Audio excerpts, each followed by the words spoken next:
I get it. I know what you're thinking. Doria, you been MIA. Are you going away? You ain't been on the channel no more? You couldn't cut it, huh? Yo, the big moments happening, you just quiet. Because you don't care. No, motherfuckers, I work. I got a job, I got kids. I can't just be on here, on the YouTubes all the time. But also I had some broken equipment, so I couldn't record like I'm prone to do nowadays. But guess the fuck what? We got new equipment. We in here and I'm ready to talk about the bullshit, bro. Bro. Listen here. Because this is gonna have to be a for real series. The self-destruction of the WWE is a fucking thing. Because by God, after watching All Out, I have no question of a doubt. Oh my God, that is a moving truck that's been wrecked. Y'all can't watch this. It's too gruesome for your eyes, babies.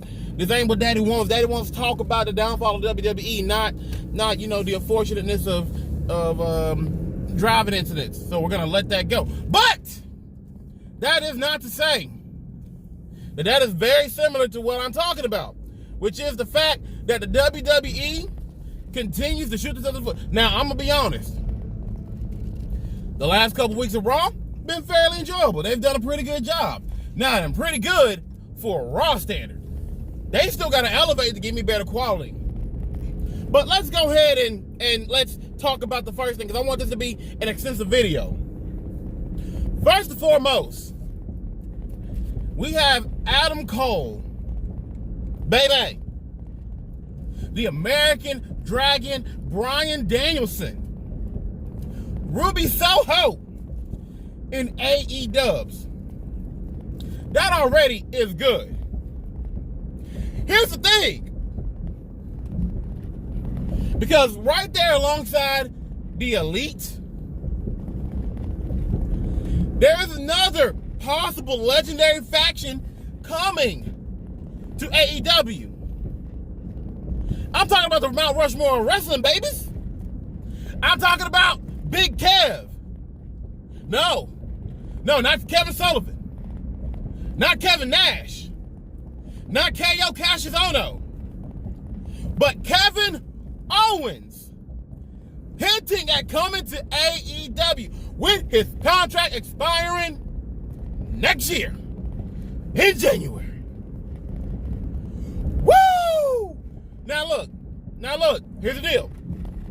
For you WWE marks, you sports entertainment simps that want to be crying, oh, well, all AEW is doing, they're just taking all the WWE's talent. They don't do TNA. They're being WCW. Well, here's the fucking thing. It's not that they're taking the talent. The talent wants to go there.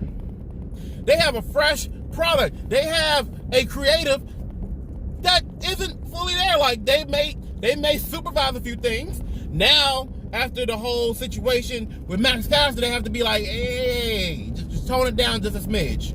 Keep it mildly respectful. Then, outside of that, you can be your character. You can be who you are. Son. You can say fuck. Like, come on, man. Come on, buddy. I don't think you all comprehend the freedom that AEW gives its wrestlers to do their thing. Not to mention, let's say, hey, I want to go wrestle in BWG's Battle of Los Angeles. It is possible. Hey, I want to go wrestle on a GCW show. More than possible. Considering the talent that they're recruiting, do not be surprised if within the next year you see AEW talent on the Ring of Honor. I'm going to be honest. For me, Ring of Honor is that last holdout. And I feel like it's pettiness. Petty reasons that has them holding out on working with AEW. Let's be honest. After the Elite left, it put Ring of Honor in a fairly weak situation. So I understand if they don't want to, have any sort of partnership, working relationship, or anything with them. I get it. I understand.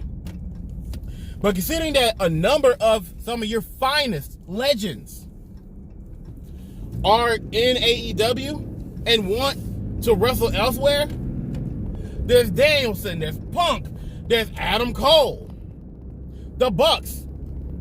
Bro, it would be ridiculous. And think about all the amazing matches we can get. And guess what? WWE don't give you none of that. None. Hey, I heard that NXT was supposed to be having a working relationship with MLW. Where's that gone? Where has it gone? Bryan Danielson just wanted to be able to wrestle in Japan. Maybe go at it with Tanahashi. Have a classic with Okada. Maybe see what the next big thing Kota Ibushi's up to. Maybe see what the Imagine Dragon can do against Mr. Tranquilo himself, Naito. They couldn't get it together. Why? Because WWE has to be the exclusive partner. Why the fuck?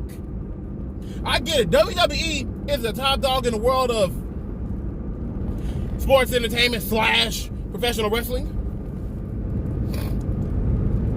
But their clout is not worth having an exclusive deal. Not to mention their styles just will not mesh. They're going to want to tone down the New Japan performance. Why the fuck would they do that? Just be real. Just be real. Being closed off might have worked whenever y'all were the only game in town. But AEW is here. Hell, it could have been New Japan. But AEW is here. They are really putting the screws in.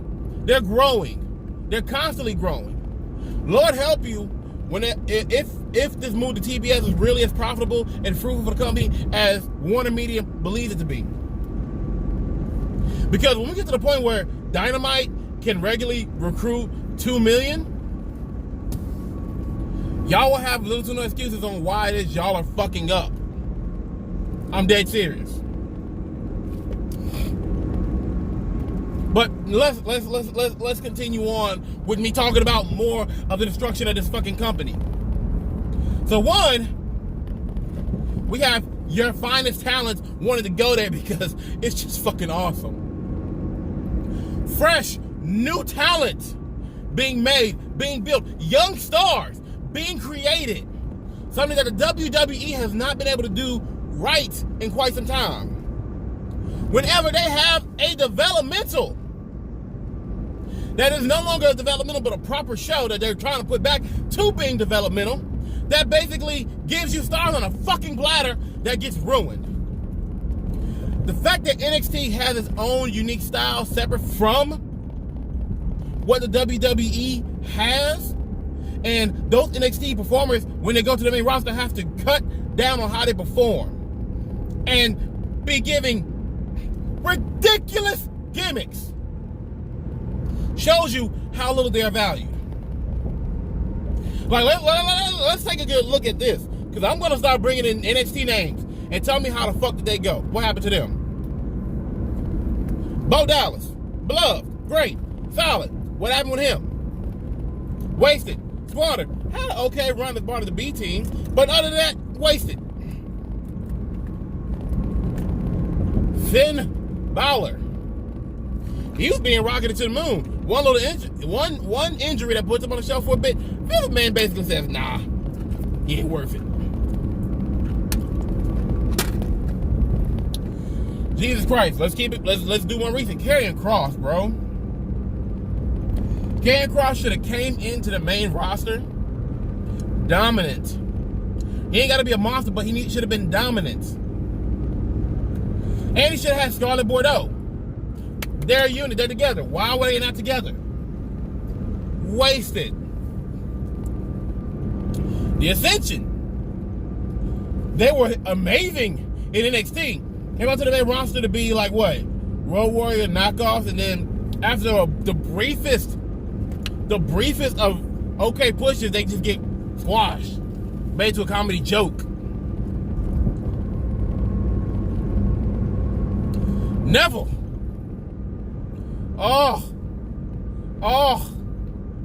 After he slowly transitioned to the bastard, and y'all didn't push his man to the moon to be the proper head of the cruiserweight division, but it went to Enzo?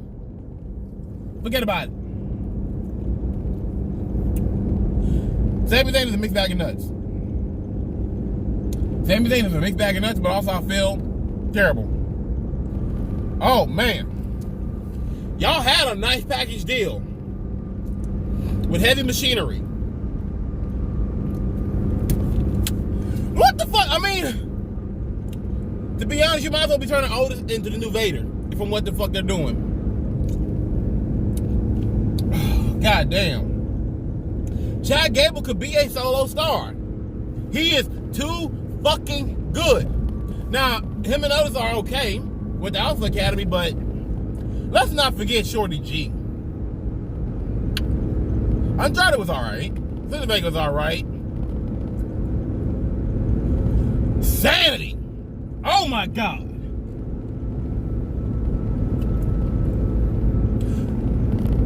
Sanity was an amazing group that went to SmackDown. Didn't take Nikki Cross with them at first. Didn't really show up on the shows. Broke up.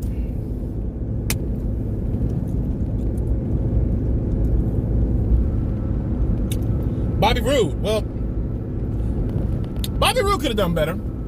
Keith Lee. What are y'all doing to Keith Lee? I need to know. Because I don't see Keith. Keith should be on Raw. Having fun, amazing matches. What the fuck are y'all doing?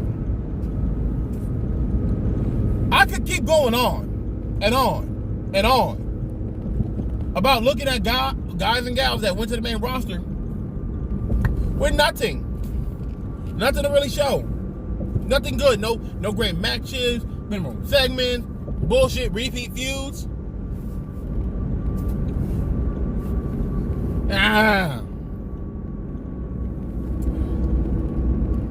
Like I'm saying these things to really break home how not good it is. Now, if you're one of the guys that they have big plans for, they want to put in an amazing position, they have creative doing their finest work, then you're good, baby. Roman Reigns comes to mind. Bobby Lashley now. Drew McIntyre over the past couple years. Fine. But what else? What else? Like, right now I'm about to bring up this argument made on the PWI 500. PWI 500 2021. Number 1 is Kenny Omega. Number 2 is Roman Reigns. You sports entertainment suckers decided that it's a biased paper or magazine because y'all feel Roman should be number 1. Because y'all, and this is how fucking amazed I am at how ingrained y'all are in this shit.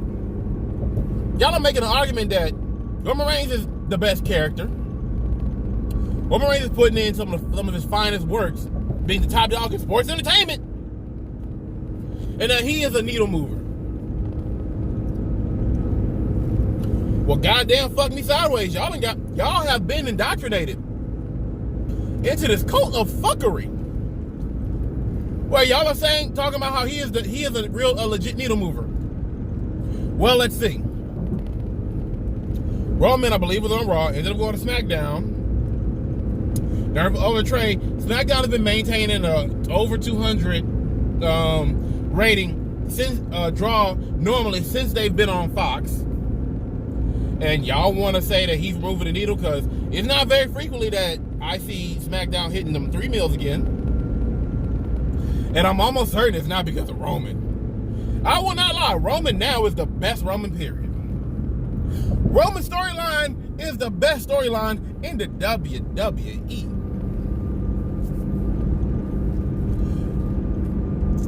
But Roman has not had that big of an impact. I'm not going to lie. It's just Roman is a Roman that we can get behind. And being a Roman that we can get behind means that we enjoy what he does more. We enjoy his matches more. But also, when you put him in matches with guys that, know what the fuck they're doing in the ring, can complement his style and just help, then it's there. But what impact has anything that Roman has done really, really mattered? Has he elevated the SmackDown main event scene? I believe not, because it's still pretty trash. Has he been putting over a younger up-and-coming talent? I don't think so. Has he made moves that betters the product as a whole?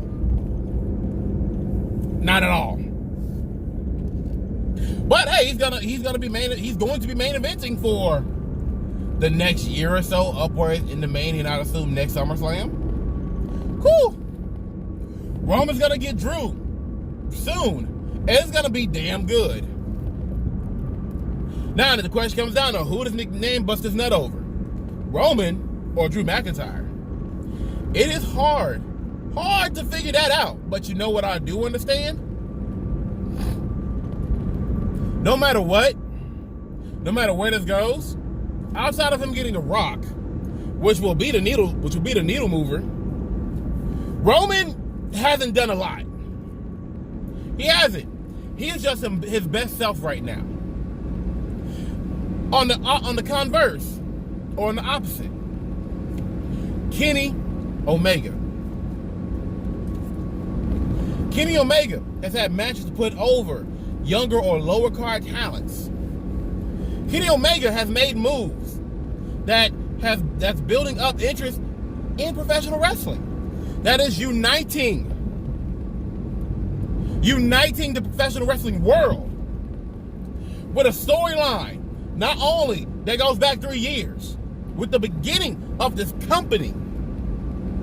One of the most anticipated moments in professional wrestling. Dream matches galore that has people swooning. Him being the belt collector, being basically the head of 3 major promotions in the world. Are you fucking kidding me? No, let's be honest. If not for the work of AEW and Kenny Omega at the helm, this might have been Roman's year. But we have him main eventing impact matches, getting big views and big eyes back on Impact Wrestling. We have Kenny Omega having big talked about matches in AAA, having stellar performances, putting over guys like Phoenix as singles wrestlers in AEW, and Jungle Boy. What youngin' or up-and-comer or mid-card guy has Roman Reigns put over? Not a single one. Not a single one.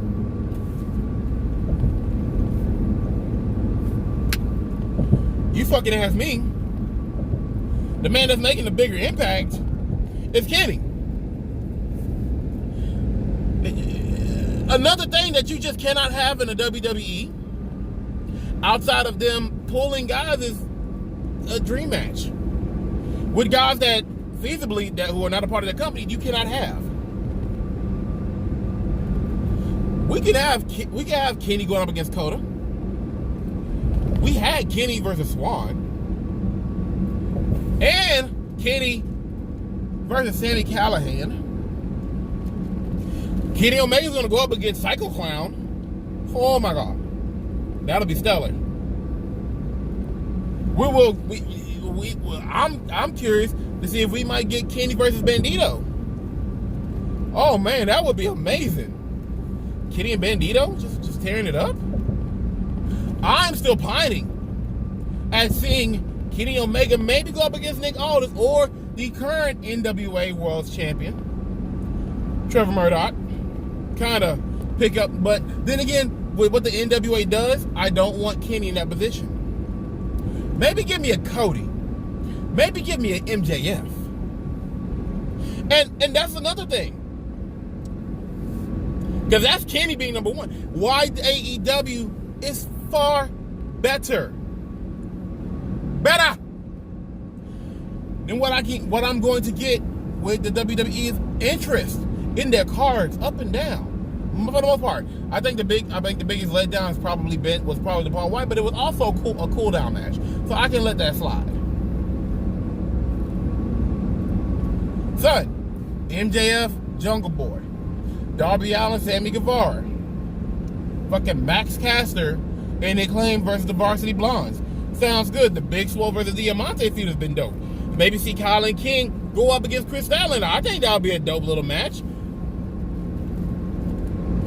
Red Velvet versus Thunder Rosa is mighty intriguing. Ruby Soho versus anybody. The inevitable Jade Cargill versus Nyla Rose. Oh my God. And after this weekend, after the Women's Casino Battle Royale, where they put on display who it is that's the who's who in AEW right now, individuals that have been worked on and built up to where they can be put on to the new level. Kyla King comes to mind as somebody who has put in the work on Dark. And it's a familiar name, and I feel her feel is right. Red Velvet coming in as enhancement talent and really becoming, I feel, having a nice impression on the AEW crowds, is doing their damn thing. I'm excited for when they get Jade Cargill down, because that bitch right there is gonna fucking head that division when she's on there. And I want it to be a long run, healthy run. I mean, Diamante, for real, and Swole. Swole should be back on TV. Because Swole is somebody that's gonna feud with Baker. I'm gonna talk about that in a separate video. But Swole needs to be on TV. Diamante's definitely ready for TV. We got Riho, Shida, and Emi Sakura. Yes, please. Their women's division is officially solid now. And then after the Dynamite Battle Royale, when they had the glimpse talking about the post Battle Royale on Dynamite, we see various storylines. So now we have it to where we have multiple storylines. We have Jade and Nyla. Jade versus everybody. We got Thunder Rosa basically aiming to get back to the belt. Ruby Soho going after Britt Baker. Anna Jay and Ty Conti going up against Penelope Ford and the Bunny.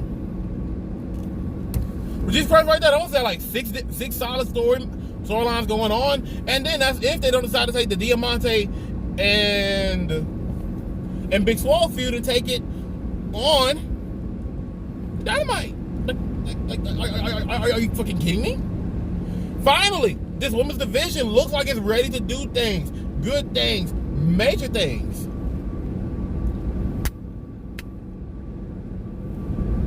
Like, that is the only piece of the AEW puzzle that has not been hitting right, is their women's division. But guess what? They're also about to be transitioning Dark into their proper developmental. Guess the Nick, boy. I got time. I have time. Because somebody made a statement. Somebody asked this question. Was AEW All Out better than WrestleMania 17? I'm an AEW fan, and I'm going to tell you like this. It was not better. It was almost equal to. WrestleMania 17 is probably the pinnacle. It is the pinnacle of what a professional wrestling card is supposed to be. Star performances, top to bottom. The peak of the Attitude Era, everybody is a star from top to bottom. The only thing that keeps me from saying that it does equal and or is greater than is that Paul White match. Not because of Paul White, but because QT Marshall has not gotten to that point. But do not take this from me saying that you are admitting that their pay-per-views are not as good as WWE. No. I have to take WWE as their best and WrestleMania 17 as the most as recognized as the greatest pay-per-view supercard of all time. But with the way that AEW is going and moving, that will not last long. It will not. AEW treats their titles and champions as important. Again, I will not lie, this women's division has made it difficult for the women's title to be on full display like that, but at the same time, they don't have their champion going out losing. No. That tag division is a fucking monster. Best tag division. A singular tag division that has quite a few teams. Let's be honest, it's more than just 7 or 8 teams. I mean, we have the Young Bucks, the Lucha Brothers, or you can put any variation of Death Triangle. Varsity Blondes, Death Triangles. We have the Young Bucks. You got the Acclaimed, Bear Country, Jurassic Express, and any various combination of that team. FTR, Proud and Powerful, Chaos Theory, the Wingmen, in any various in any combination.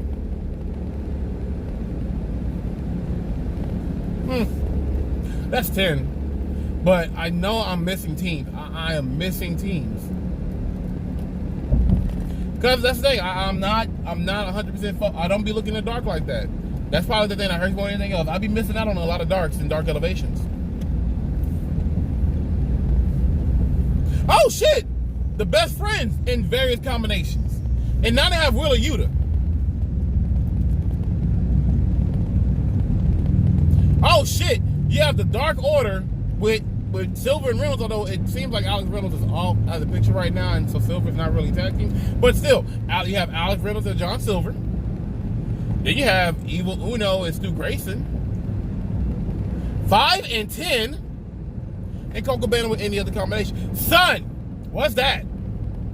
I'm talking about like 15 different teams now? Oh. Oh my goodness. Like that's the one division. Then we got insert anybody that oh shit, that's still Darby's thing. Oh my god. That's not a permanent tag team. Like, I'm just over here talking about the good things about AEW. I mean, Miro as champ, or even Cody when he was TNT title champion, or fucking Darby when he was title champion. Like, are you fucking kidding me? Are you kidding me? Stars and guys being built up almost from the ground up, from being not known in the world. Like, come on, bro. Not right now. The United States Championship on Raw looks like it can be properly treated. That's cool.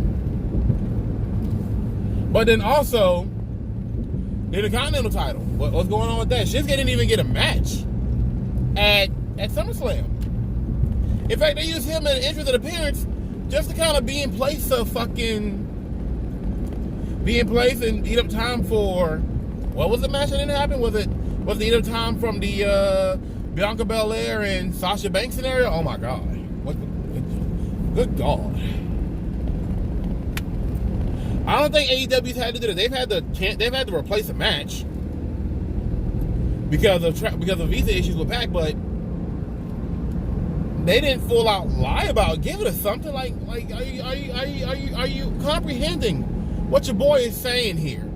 What I'm getting at is that if WWE does not get their shit together soon, it's fucking done. NXT is probably gonna hurt y'all more than y'all assume. Now the word is that Vince McMahon isn't gonna be overtly hands-on with the day-to-day of NXT. He's only trying to WWE it up, give it a fresher look. But we do know that he wants a certain quality of performer. Under 30, ready-made main eventers, no midgets. This is what they want. I don't know about y'all, but I've seen many a WWE individual go, and honestly, with the way NXT has been, and the fact that WWE is essentially TNA and Raw for its best parts. I mean, TNA and Ring of Honor for its best parts. Fucking let it go. Let it go. I've been yammering for 30 minutes, and I'm just over here just like really ranting because I am really perplexed that people in the WWE do not want to give AEW their roses for doing an amazing thing. I mean, there have been people in the WWE clamoring to get CM Punk back. It wasn't going to happen with the WWE. And we know, and we all know why. We all know why. Punk has said why. They made him sick. They didn't treat him right. They really, really, really wasted a great man. And now he's going out to do his thing. He's going out to basically be the performer he wants to be, who he was before on a much grander scale. Bryan Danielson is looking to challenge himself to have matches that he can't have in the WWE, ladies and gentlemen. Adam Cole, he sees what his boys are doing. He wants to be what action is, where his homies and his baby is, where he can have matches of his level. I'm pretty sure that when they wanted to talk with him and bring him up and make an amazing ass deal and offer him around in the same week that they let go of one of his best friends. Oh. But no, by no means, I get it. I'm sucking the shit out of AEW's dick. I am gobbling that glizzy hard. But I wouldn't also understand that I am also critical of AEW. But the thing is that it's not often that I have things to be overly critical about, because they tend to do a decent enough job. I mean, that women's division, it's been treated so poorly for so long. And I get glimmers of hope of things that happen, but it never falls through. Like right now, I'm literally speaking on how good it looks this division can be, how solid they are, and understand that if they do not get it right, if the division is still lesser than what it should be, the women are not getting enough time and spotlight, they aren't treated as important, then I'm going to call them out for it. It's been 3 years. 3 years of slowly molding and building their women to where it can be a solid division. No, we're at the point where we're ready for a women's tag team belt, but to a point where I can say healthily, there's enough women to contend for a belt, and then they're still recruited. They're still having indie individuals come hop up for their dark shows. Still looking for talent. I mean, Sky Blue. I'm almost certain she's going to have a position with the company, if not on a development level or just bringing her back recurring enough. It'll be great. And because AEW has access to the world of professional wrestling and don't hold themselves back of being just sports entertainment, they can do so much more and will continue to do more, while the WWE is stagnant and stale and are not presenting a product top to bottom that's good. I could watch an AEW show, it could be middle of the road. An average AEW show is still a top level Raw show or SmackDown. And Raw and SmackDown is basically just a repeat show. You find something that's okay, you just fucking stretch it till it's so thin and it's about ready to snap, but you hold back just enough to where it's gonna stay where it is. That's what the WWE is. Y'all really think about what the fuck I'm saying right now? Because I'm going, but understand that I don't want the WWE to fail. I don't want the WWE to close, but I do wish that they were better. For what's supposed to be the number one promotion, y'all are gonna go the way of the AWA if y'all keep up like this. And inevitably WCW. If y'all don't get it together. Because these $1 billion deals won't last if y'all cannot have a product that is worthy of pulling $1 billion worth of business. The moment AEW gets a major deal on those levels, That's where it's gonna be time for some changes, some legit and real changes to happen. But I'm going, y'all. Y'all have a good one. It's been your boy WWE Dorian. We out of here. Peace.